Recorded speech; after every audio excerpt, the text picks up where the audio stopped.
The TNT satchel lay against the cold stone of the church wall like a sleeping animal, its canvas sides dark with moisture from the pre-dawn fog that rolled across the flooded Normandy fields. Jake McNiece crouched beside it, his fingers working through the inventory he'd already checked 3 times. 4 blocks of Composition C, each one precious as gold in a situation where the drop had scattered half their explosives across 3 miles of bocage country. The detonation cord coiled inside looked like a length of clothesline, but McNiece knew it carried the heartbeat of destruction, if he could make it reach far enough. 6 hours after the botched jump over Normandy, the mission parameters had shifted from textbook to nightmare. The railway bridge spanning the Douve River should have been nothing but twisted metal by now, but here McNiece sat in the ruins of a bombed church, listening to the distant rumble of German armor probing the coastal roads. Intelligence had been clear about the Panzer Company that would try to break north at first light. Without that bridge, they'd face a 15-mile detour through terrain the Navy was already pounding with offshore artillery. "You sure about this, McNasty?" The voice belonged to Private Tommy Ramos, one of the few men from his stick who'd managed to find the rally point. The kid's face was streaked with mud and exhaustion, his eyes reflecting the kind of doubt that came from watching plans fall apart in real time. "Sure about what?" McNiece asked, though he knew exactly what Ramos meant. The original plan called for a full squad, proper equipment, and 30 minutes to rig the charges in daylight. Instead, they had maybe 20 minutes before full dawn, damaged gear, and German patrols closing in from both sides of the river. About doing this with just the 2 of us. About that cord being long enough. About any of this working the way you think it will. McNiece's hands paused on the satchel's buckles. 3 weeks ago, his commanding officer had written him up for persistent disregard for standard operating procedures and unsuitable independence in tactical situations. The Filthy 13's reputation for drinking, fighting, and ignoring regulations had earned them extra duty and restrictions. But when the shooting started, when careful plans met the chaos of combat, it was men like McNiece who found ways to complete the mission. The irony wasn't lost on him. The army barely trusted him to follow basic orders, yet here he was, tasked with a demolition job that could alter the course of the entire Normandy breakout. The bridge itself wasn't impressive, maybe 40 feet of steel girders over dark water, but it represented the difference between German armor reaching the coast and German armor stuck in a traffic jam under naval bombardment. A flare burst overhead, casting harsh white light across the flooded fields. McNiece pressed himself against the church wall, watching the shadows of the German patrol move along the far embankment. 8 men in field grey, their weapons ready, moving with the careful precision of veterans who'd learned to survive by trusting nothing. "They're not going away," Ramos whispered. "No," McNiece agreed, "they're not." He opened the satchel and began his final inspection. The Composition C felt like putty in the morning cold, moldable but stable. Each block carried enough explosive force to punch through steel, but only if placed correctly. The detonation cord would carry the flame from the blasting caps to the charges in a fraction of a second, but McNiece could see it was at least 6 feet shorter than he'd hoped. As he worked, a memory surfaced from the marshalling yards in England, where a demolition instructor had drilled them on structural vulnerabilities. "A bridge is only as strong as its weakest point," the sergeant had said. "But finding that point under fire, with limited charges and bad weather, that's when you earn your pay." McNiece had earned his pay many times over, but never in circumstances quite like these. The bridge ahead wasn't just a tactical target. It was a test of everything he'd learned about explosives, timing, and the thin line between courage and stupidity.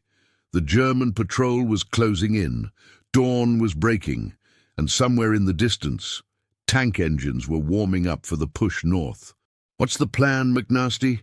Ramos asked, his voice barely audible above the sound of water lapping against the bridge supports. McNiece shouldered the TNT satchel and checked his watch. "The plan is we blow that bridge before those tanks get here. Everything else is just details." But even as he said it, McNiece knew the real challenge wasn't the technical aspects of the demolition. It was the weight of responsibility. For Ramos, for the scattered paratroopers still filtering back from the drop zones, and for the thousands of men who would live or die based on whether German armor could cross this particular stretch of Norman countryside at this particular moment in history. If stories like this make you imagine what you'd do under fire, tell us in the comments how you think you'd react in this situation, and stay with us for the next chapters. The approach to the bridge revealed the cruel mathematics of their situation. McNiece had counted on placing charges at 3 critical points: the northern support beam, the central span, and the southern abutment where steel met stone. But the detonation cord, when stretched to its full length, would reach only 2 of those positions. He crouched behind a knocked-over farm cart, studying the structure through the morning mist that rose from the Douve River. "They built it stronger than the intelligence photos showed," Ramos observed, his voice carrying the flat tone of a man recalculating his chances of survival. McNiece nodded grimly. The bridge had been reinforced, probably during the Atlantic Wall construction. Additional steel bracing ran beneath the main span, and the approaches had been widened to accommodate heavier vehicles. What should have been a straightforward demolition had become an engineering puzzle, with enemy soldiers providing the time pressure. The sound of boots on cobblestones drifted across the water from the village beyond the bridge. German voices, clipped and professional, discussing patrol routes and checkpoint procedures. McNiece recognized enough of the language to understand they were establishing a perimeter around the crossing. Standard doctrine for protecting vital infrastructure, but it meant his window of opportunity was shrinking with each passing minute. "Contact, 3 o'clock, Ramos whispered. A German machine gun team was setting up on the far side of the bridge, their MG-42 positioned to sweep the approaches. McNiece watched them work, noting their efficiency and the casual way they handled their weapons. These weren't green troops or hastily assembled garrison units. They moved like men who'd been doing this for years, who understood that bridges were worth dying for. 20 minutes later, Lieutenant Charlie Morrison appeared out of the morning fog like a ghost materialized from the hedgerows. His uniform was torn, his face streaked with mud and something that might have been blood, but he carried himself with the rigid posture of an officer still trying to maintain control over an uncontrollable situation. "McNiece," Morrison called softly. "Report." "Bridge is intact, sir. German patrol established on both sides, machine gun position covering the approaches. I've got charges for maybe 2/3 of what we need to guarantee a clean demolition." Morrison studied the bridge through a pair of cracked field glasses. "Division wants that span dropped before 800. Panzer elements are moving up from Carentan, and this is their most direct route to the coast." "Yes, sir. But if we hit it with what we've got, we might only damage the roadway. The main supports could survive, and German engineers might have it back in service by afternoon. Then, what do you recommend?" McNiece hefted the TNT satchel, feeling the weight of the explosives against his shoulder. He'd been asking himself the same question for the past hour, running calculations based on charge placement, structural stress points, and the unpredictable variables that made combat demolition as much art as science. "I recommend we wait for more charges, better weather, and a full squad to provide security," McNiece said. "But since we don't have any of those things, we improvise." The plan he outlined was simple in concept, but terrifying in execution. Instead of trying to destroy the entire bridge with insufficient explosives, they would target the northern support beam with everything they had. If positioned correctly, the charges might create a cascading structural failure that would drop the entire span into the river. If positioned incorrectly, they would create a spectacular fireworks display that accomplished nothing except alerting every German unit in the area. Odds? Morrison asked. 50-50 if we're lucky. Lower if that machine gun spots us before we can get the charges in place. Morrison was quiet for a long moment, weighing the tactical situation against the human cost of failure. McNiece recognized the expression. He'd seen it on the faces of leaders throughout the Normandy campaign, that particular mix of responsibility and helplessness that came with commanding men in impossible circumstances. "Do it," Morrison finally said. "And McNiece, whatever happens, make sure the official report shows this was a command decision, not some cowboy operation by the Filthy 13. McNiece almost smiled at that. Even here, with German armor rolling toward them and dawn breaking over the Norman countryside, the lieutenant was still thinking about paperwork and chain of responsibility.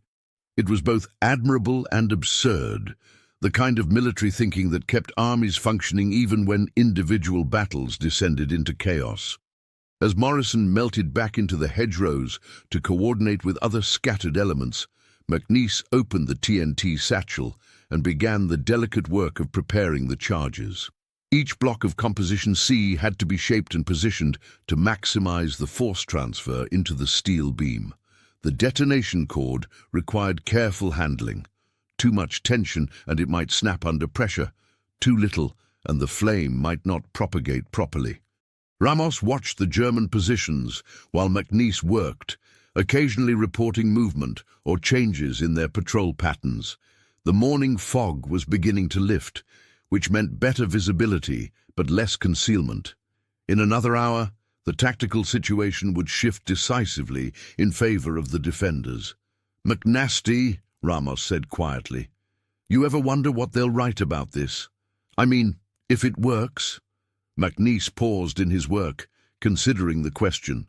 "They'll write that we followed orders and completed the mission. They won't write about the guesswork or the fact that we're basically gambling with high explosives and hoping for the best. And if it doesn't work, then they won't write anything at all, because there won't be anyone left to file a report." The fog lifting from the Douve River revealed details McNiece wished he couldn't see. German reinforcements had arrived during the night, not just infantry, but combat engineers with bridging equipment and portable machinery. They weren't just defending the crossing, they were preparing to repair it quickly if damaged. The stakes had just increased exponentially. From his position behind the overturned cart, McNiece counted at least 12 soldiers, moving with the methodical precision of specialists. They were unloading equipment from a half-track, acetylene torches, steel plates, cables, and what looked like prefabricated bridge sections. Someone in the German command structure had anticipated Allied attempts at demolition and planned accordingly. "Jesus," Ramos breathed. "They're not just going to use the bridge. They're going to fix it faster than we can break it." McNiece studied the enemy positions through the scope of his rifle, noting the way the engineers moved with casual efficiency. These men had done this before, probably multiple times during the retreat across France. They understood the rhythm of demolition and reconstruction, the tactical chess game played with bridges, roads, and river crossings. A new sound drifted across the water. Tank engines, distant but unmistakable. The deep rumble of heavy vehicles moving in convoy formation, growing steadily louder as they approached from the south. McNiece checked his watch. 07:20 hours. The panzer elements Morrison had mentioned were ahead of schedule. "How long do you need?" Ramos asked. 20 minutes to place the charges properly. Another 5 to clear the blast radius. But that's assuming nobody shoots at us while we work. And if somebody does shoot at us? McNiece shouldered the TNT satchel and checked his gear one final time. Then we find out how fast 2 paratroopers can rig a bridge while dodging machine gun fire. The approach to the bridge required a careful balance of speed and stealth. German sentries were posted at both ends, their attention focused primarily on the roads rather than the riverbank itself. McNiece and Ramos used the morning shadows and the sound of running water to mask their movement, crawling along the embankment until they reached the stone foundation of the northern support. Up close, the bridge revealed its true character. The steel beams were heavier than expected, but they also showed signs of hasty wartime construction. Welds were uneven in places, and the metal itself bore the distinctive discoloration of recycled materials. German industry in 1944 was making compromises, using whatever steel they could find to keep the war machine functioning. McNiece began placing the charges with the methodical care of a surgeon. Each block of composition C had to be positioned against the structural stress points, shaped to direct the explosive force inward, rather than dissipating it harmlessly into the air. The detonation cord snaked between the charges like a lifeline, connecting them in a sequence that would ensure simultaneous detonation. But as he worked, McNiece discovered the flaw in his calculations. The northern support beam was actually two parallel structures, connected by cross-bracing that distributed the load more effectively than a single column would. Destroying one beam might not be enough to bring down the span. He needed to damage both structures simultaneously, and he didn't have enough explosives for the job. The sound of approaching vehicles grew louder, not just tanks now, but trucks, half-tracks, and motorcycles. An entire mechanized column was converging on the bridge, probably the advance elements of a larger force, trying to reach the coast before Allied air power could interfere. The tactical situation was deteriorating rapidly. "Company!" Ramos hissed from his position on the embankment. Lieutenant Morrison appeared again, moving low along the riverbank with two other paratroopers McNiece didn't recognize. Their faces carried the hollow-eyed exhaustion of men who'd been fighting without rest since the drop. But their weapons were clean and their movements coordinated. Professional soldiers adapting to impossible circumstances. "Status," Morrison whispered. "Charges are placed, but we've got a problem." McNiece explained the structural complications, the approaching German column, and the mathematics of insufficient explosives. "I can blow what we've got and hope for the best, or we can try to find more charges and do this properly." "No time for more charges. How certain are you that this won't work?" "About as certain as I was that it would work an hour ago." Morrison studied the bridge supports, the German positions, and the growing cloud of dust on the southern horizon that marked the approaching armor. Command decisions under fire required a special kind of courage, the willingness to gamble with lives and missions based on incomplete information and educated guesses. The tank engines were close enough now to feel through the ground, a deep vibration that seemed to echo in McNiece's bones. Soon the first vehicles would be visible on the approaches, and the window for demolition would close permanently. Whatever they were going to do had to happen in the next few minutes. "I've got word from other sectors," Morrison said quietly. 82nd Airborne took their objectives, but lost 60% casualties. 1st Infantry is stalled on the beaches. Naval gunfire is helping, but only if we can channel the German armor into the killing zones. The larger tactical picture was becoming clear. This wasn't just about one bridge over the Douve River. It was about the entire Normandy operation, the thousands of Allied soldiers fighting to establish a foothold on the European continent. The demolition charges McNiece was carrying represented more than high explosives. They carried the weight of strategic necessity. Ramos checked his rifle and scanned the German positions one more time. "McNasty, whatever you're going to do, decide fast. Those engineers are starting to look in our direction." McNiece felt the familiar tightness in his chest that came before every demolition job, part fear, part anticipation, part cold calculation of odds and consequences. The TNT satchel sat beside him like a faithful dog, containing the tools that might change the course of a battle or might simply announce their presence to every enemy soldier in the area. In the distance, the first German tank rounded a bend in the road, its massive bulk throwing up dust as it approached the bridge. Time had run out for careful planning and measured decisions. Now it was just about lighting fuses and hoping the mathematics of destruction would work in their favor. Would you follow the orders exactly, or trust what your own eyes and instincts tell you in a moment like this? Comment which path you'd take, and share this episode with someone who loves real human stories from history. The first Panzer tank crested the hill like a steel mountain emerging from the Norman countryside, its gun traversing slowly as the crew scanned for targets. McNiece pressed himself against the cold stone of the bridge foundation, feeling the vibrations of the massive vehicle through the ground.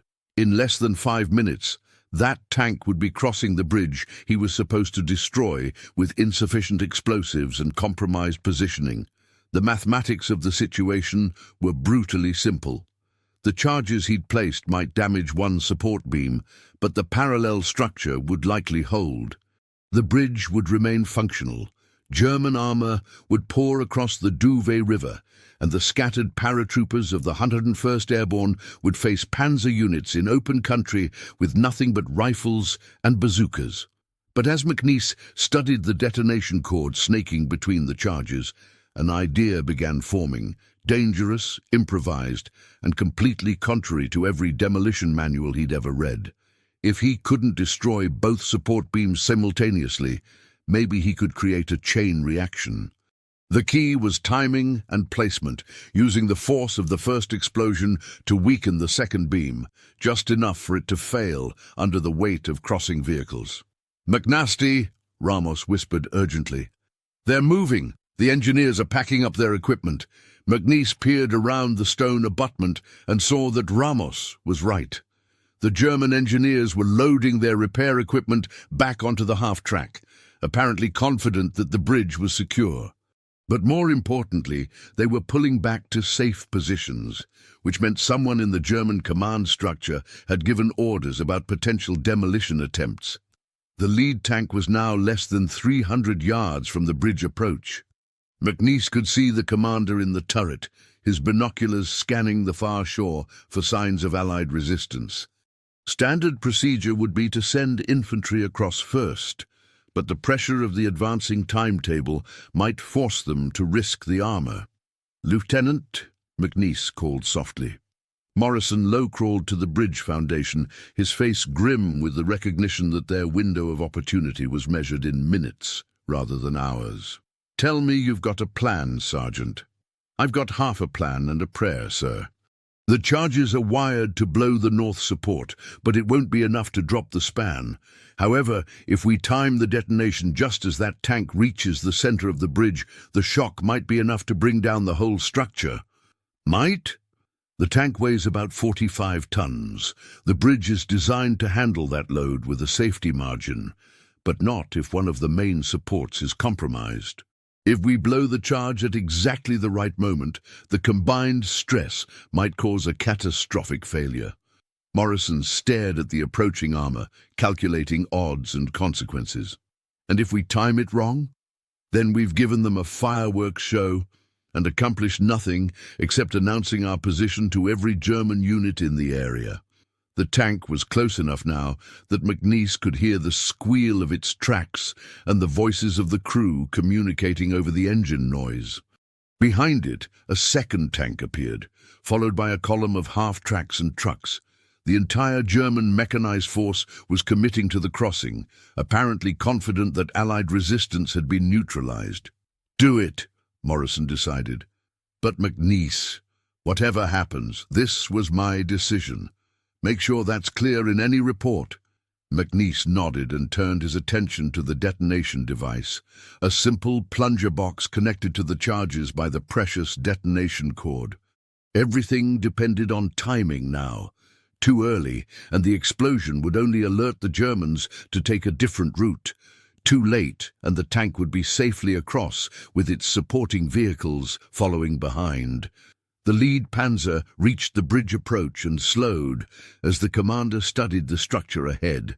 For a heart-stopping moment, McNiece thought the Germans had detected something suspicious, but then the tank lurched forward onto the steel span. The bridge groaned audibly under the weight, but held firm. "Steady," Ramos whispered. "Steady." McNiece's hand hovered over the plunger, every instinct screaming at him to trigger the charges immediately, but he forced himself to wait, watching the tank's progress across the bridge, with the focused intensity of a hunter tracking prey. The mathematics had to be perfect. The tank positioned at the exact point where its weight would combine with the explosive force to exceed the bridge's structural limits. Halfway across, the tank commander was scanning the far shore with his binoculars, apparently satisfied that the crossing was secure. Behind him, the second tank was beginning its approach, adding its weight to the stress equation. 3/4 across. Too late now. If McNiece triggered the charges, the explosion would damage the bridge but leave the tank safely on the far side. He had to wait until the vehicle reached the center span, where its mass would be balanced over the main support beams. The tank commander suddenly straightened in his turret, his binoculars fixed on something near the bridge foundation. Had he spotted the charges? The detonation cord? McNiece felt sweat beading on his forehead despite the morning chill. Now, McNiece slammed down the plunger with every ounce of strength in his body. For an instant that seemed to last forever. Nothing happened. Then the charges detonated with a sound like the end of the world, a concussion that rattled the stones of the riverbank and sent shockwaves through the water. The northern support beam twisted like a pretzel, steel screaming as it tore away from its moorings. The tank, caught at the exact center of the span, lurched sideways as the bridge deck tilted beneath it. For a moment, it seemed the structure might hold, the surviving support beams straining against the unbalanced load. Then, with a grinding roar that echoed across the Norman countryside, the entire bridge collapsed into the Douve River. The tank disappeared in a fountain of spray and twisted steel, its 45 tons of armor dragging the remnants of the span into the dark water. The second tank, already committed to the crossing, had no time to stop. It plunged nose first into the gap, its tracks spinning uselessly as it slid down the embankment. For a long moment, the only sound was the gurgle of water filling steel hulls and the distant shouts of German soldiers trying to comprehend what had just happened. McNiece stared at the destruction, hardly able to believe that his improvised gamble had actually worked. "Jesus Christ," Ramos breathed. "You did it. You actually did it." But McNiece wasn't celebrating. He was thinking about the tank crews, probably trapped inside their steel coffins at the bottom of the river. Enemy soldiers, yes, but still men with families and fears and hopes for surviving the war.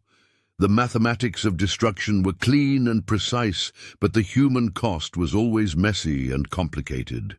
The official after-action report would note that the bridge was successfully demolished by airborne forces, denying enemy armor access to coastal roads and forcing a 15-mile detour through terrain under naval bombardment. It would not mention the 47 seconds that Jake McNiece spent frozen beside the plunger box, paralyzed by the recognition that he was about to kill men he couldn't even see. The secret that would haunt him for decades had nothing to do with courage or tactical brilliance. It was the moment of absolute terror when his finger hesitated on the detonator, when every instinct screamed at him to find another way, any way, that didn't require him to become an executioner. The mathematics of war demanded the bridge's destruction, but the mathematics said nothing about the weight of that decision on a 22-year-old demolition sergeant from Oklahoma. "I almost couldn't do it," McNiece confided to Ramos, as they crouched in the ruins of a bombed farmhouse 3 hours later, waiting for Allied forces to reach their position. "When I saw that tank commander looking around, probably thinking about his girl back home or his next meal, I almost couldn't push the damn button." Ramos studied his sergeant with new eyes. The legend of McNasty McNiece was built on stories of fearless demolition work, reckless courage, and an almost supernatural ability to destroy things that needed destroying. But legends, Ramos was learning, were simplified versions of more complicated truths. "But you did do it," Ramos pointed out. "Yeah, I did it, and that's the part that scares me." The German column had scattered after the bridge collapse, some vehicles turning back toward Carentan, while others probed for alternate crossing points. Naval artillery began falling on their positions within the hour. the massive shells walking across the countryside with methodical precision. The delay caused by the demolished bridge had channeled German armor directly into prepared killing zones. Lieutenant Morrison found them as the afternoon sun was burning through the Norman clouds, his face carrying the exhausted satisfaction of a mission accomplished against impossible odds. Intelligence reports indicated that the German armored thrust toward the coast had been broken, their timetable disrupted beyond recovery. "Division wants a detailed report on the demolition," Morrison said. "Apparently there's some interest in your methods at higher levels." McNiece almost laughed at that. His methods consisted primarily of guesswork, desperation, and a willingness to violate every safety protocol he'd ever learned. The successful destruction of the Douve River Bridge had less to do with expertise than with the kind of reckless improvisation that occurred when properly trained soldiers found themselves in improperly planned situations. "What do you want me to write, sir?" "Write that you followed standard demolition procedures and achieved the desired tactical result. Don't mention the timing issue, the insufficient charges, or the fact that we were basically rolling dice with high explosives."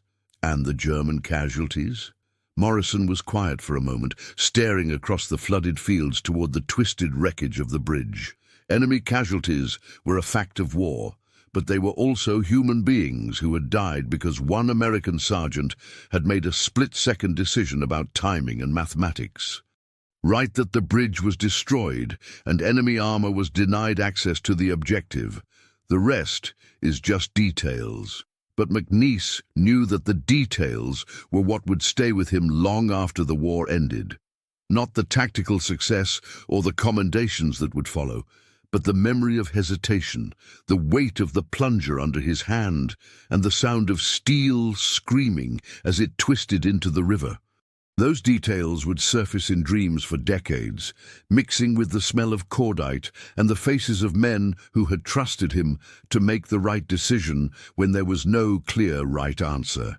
Years later, when historians and writers came asking about the Filthy 13 and their legendary demolition sergeant McNiece would tell them about the technical aspects of the operation, charge placement, structural analysis, the physics of controlled explosions.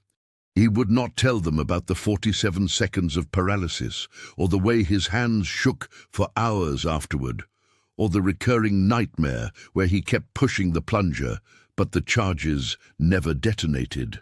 The thing about legends, McNiece would eventually explain to his nephew during a fishing trip in Oklahoma in 1967, is that they're always cleaner than the truth.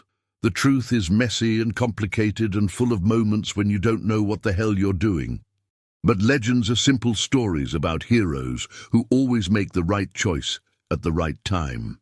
Were you a hero, Uncle Jake? McNiece would consider that question for a long time, watching his fishing line drift in the current of a peaceful American river. "I was a scared kid with a bag full of explosives, trying to do my job without getting anyone killed." Sometimes that's enough to make you a legend, even when it doesn't feel like enough to make you a hero. The German tank crews at the bottom of the Douve River had families who would never know exactly how their sons and husbands died, only that they had fallen in service to the fatherland during the chaotic retreat across France. Their names would appear on casualty lists and memorial walls, reduced to statistics in the vast accounting of World War II. But Jake McNiece would remember them differently, as faces glimpsed through binoculars, as voices heard across dark water, as human beings who had died because he had found the courage to push a plunger at precisely the right moment. The mathematics of war demanded their deaths, but mathematics couldn't explain why that necessity felt so much like a crime. The TNT satchel sat empty beside him in the farmhouse ruins, its canvas sides still stained with Norman mud. Soon it would be refilled with fresh charges for the next bridge, the next demolition job, the next moment when split-second timing would determine who lived and who died. But the weight of the satchel would never again feel like just explosives and equipment. It would carry the accumulated burden of decisions made under impossible circumstances by men too young to understand the full cost of their choices. The medal ceremony took place in London 6 weeks later, in a bombed church that had been hastily cleaned and decorated for the occasion. Jake McNiece stood at attention while a brigadier general read from a citation that described the exemplary courage and tactical innovation displayed during the Normandy operations.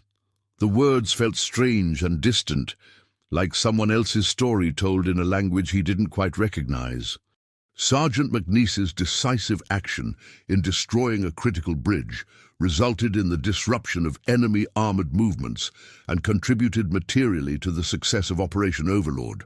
The general continued, his voice echoing off the stone walls. McNiece focused on a detail in the stained glass window behind the altar. A small angel with a trumpet, its face partially obscured by blast damage. He wondered if the artist who had created that window had ever imagined it would survive German bombs, only to witness an American ceremony honoring the destruction of a bridge and the men who had tried to cross it. The bronze star felt heavier than expected when pinned to his dress uniform. Not because of the metal itself, but because of everything it represented. The official version of events, the simplified narrative that reduced 47 seconds of moral agony to a single line about decisive action. History, McNiece realized, was written by people who had never felt the weight of a detonator plunger under their hands. After the ceremony, Lieutenant Morrison approached him with something resembling an apology. "I know the citation doesn't capture what really happened out there. It can't. But maybe that's for the best." "Maybe," McNiece agreed. "Or maybe we're just making it easier for the next guy to think war is simpler than it actually is." 3 months later, McNiece found himself back in action during Operation Market Garden, rigging bridges in Holland for demolition should the German counterattack succeed. The TNT satchel rode on his back like an old familiar burden, filled once again with explosives and detonation cord. But the weight of it had changed. Every charge he placed now carried the memory of the Douve River Bridge, the knowledge that success and failure were often separated by fractions of seconds, and the willingness to act despite incomplete information. The war ended eventually, as wars do, with ceremonies and parades and speeches about courage and sacrifice. McNiece returned to Oklahoma carrying his decorations and his memories, finding work in construction where his expertise with explosives translated into peaceful purposes, clearing stumps, demolishing old buildings, preparing foundations for new homes. The techniques were the same, but the mathematics were cleaner, no human cost hidden in the calculations. On quiet Sunday afternoons, when the wind was right, the sound of freight trains crossing the river bridge near his house would bring it all back. The screech of stressed steel, the gurgle of water filling tank hulls, the 47 seconds that felt like hours. He would set down his newspaper and listen until the train passed, remembering men whose names he had never known, but whose deaths he would carry forever. In 1984, 40 years after Normandy, a military historian contacted McNiece about participating in a documentary on airborne operations. The questions were predictable. What was it like? How did you find the courage? What made the Filthy 13 special? McNiece answered them all with variations of the same theme. They had been ordinary men in extraordinary circumstances, doing their jobs with whatever tools and time they had available. The historian pressed for more dramatic details, stories that would captivate audiences and honor the sacrifice of the greatest generation. McNiece understood the impulse, but he also understood something the historian didn't, that the most important truths about war were often the least dramatic ones, the moment of hesitation before pulling the trigger, the weight of necessary decisions, the way legends simplified complex human experiences into digestible stories. "The real story isn't about heroes," McNiece finally told the historian.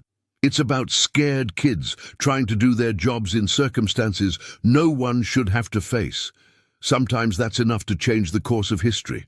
Most of the time, it's just enough to get everyone home alive.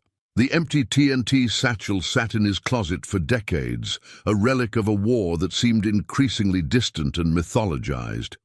Grandchildren would sometimes ask about it, drawn by its military markings and the faint smell of canvas and leather that never quite disappeared. McNiece would tell them it was just equipment, nothing special, used for carrying explosives during the war. He would not tell them about bridges or tanks or the mathematics of moral decisions made under impossible circumstances. When Jake McNiece died in 2011 at the age of 89, his obituary noted his service with the 101st Airborne Division and his role in numerous combat operations during World War II. It mentioned the Bronze Star and other decorations, his post-war career in construction, and his survived by children and grandchildren who remembered him as a quiet man who rarely spoke about the war.